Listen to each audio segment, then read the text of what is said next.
आज भिडियो में आपको कहबी आगु को जो आसुवा ओडिशा पुलिस वैकेंसी से आपंकर हाइट वेट चेस्ट केते आवश्यकता अच्छी ता विषय कहबी जदि आपंकर गोटे सेंटीमीटर कम हो डिस्क्वालीफाई होइजिबे आपण एग्जाम पास करेंगे आप डिस्क्वालीफाई होइजिबे तेणु वीडियो पूरा फुल देखूँ एवं आपण सांग शेयर कर दिंतु मतलब फॉलो करनी पूर्व वीडियो में आपको कही जो Odisha police syllabus qualification age limit एवं डॉक्यूमेंट विषय कही आप पूर्व वीडियो देखिपारती आज वीडियो में आपको कहबी हाइट वेट चेस्ट विषय जदि आप एग्जाम क्वालिफाई कर सर्टलिस्ट होती आपंकर पीएमटी फिजिकल मेजरमेंट टेस्ट होता है प्रथम से आपंकर हाइट वेट चेस्ट पुआ मान माप कराए और झील मान केवल हाइट और वेट माप कराए ए विभिन्न कैटेगरी वाइज आपंकर हाइट वेट नि जाए जो मानकर एससीबीसी और यूआर कैटेगरी बिलोंग कर सेमानकर 168 सेंटीमीटर हाइट दरकार अच्छी मिनिमम ता उपरे बहुत भल कथा तो कमिले आप डिस्क्वालीफाई होइजिबे এবং আপনার ওয়েট যে ওয়েট আছে আপনার 55 কেজি উপকূল আবশ্যকতা আছে যদি আপনার কমিଯିবে আপনার ডিসক্বালিফাই হয়ে আপনার উপকূল যেতে বি থাও কিছু প্রোবলেম নাই 70 80 যা বি থাও কিছু প্রোবলেম নাই এবং যে মানকর চেস্ট পো মানকর यूआरएससी মানকর চেস্ট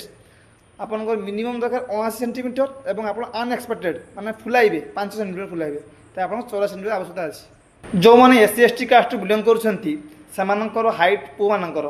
168 नुहे आपंकर 163 सेंटीमीटर आवश्यकता अच्छी माने आपंकर बहुत कम सेंटीमीटर नियाजिवो वेट कम नियाजिवो वेट आपंकर 50 केजी मिनिमम थिया आवश्यकता अच्छी अधिक किसी प्रॉब्लम नहीं कमिगले आपंकर डिस्क्वालीफाई होइजिबे एवं सेतिरे आपंकर जो रही चेस्ट भी कम रही फीमेल माने जो माने UR or SCBC caste belong करछंती सेमानकर हाइट मिनिमम दरकार 158 सेंटीमीटर आवश्यकता अच्छी आप अधिक बहुत भल कथा कमिगले आप डिस्क्वालीफाई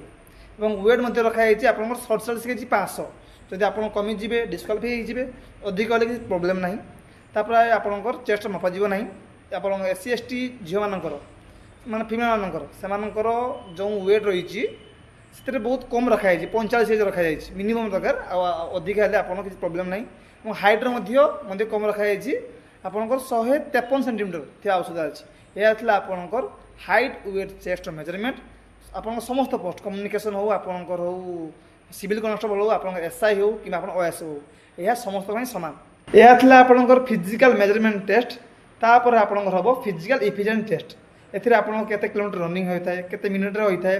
एवं आपंकर लॉन्ग जंप केते फुट होता है एवं हाई जंप केते फुट होता है एवं कौन कौन इवेंट अच्छी आप सब कथा कहबी नेक्स्ट वीडियो कहबी तेणु चैनल को प्रथम आसिक फॉलो कर नियंतु एमडी वीडियो देखिया एवं सांग निश्चय शेयर कर दिंतु कारण बहुत गुरुत्वपूर्ण कथा दिए तेणु आपने मत फॉलो कर नियंतु रहउछि जय जगन्नाथ।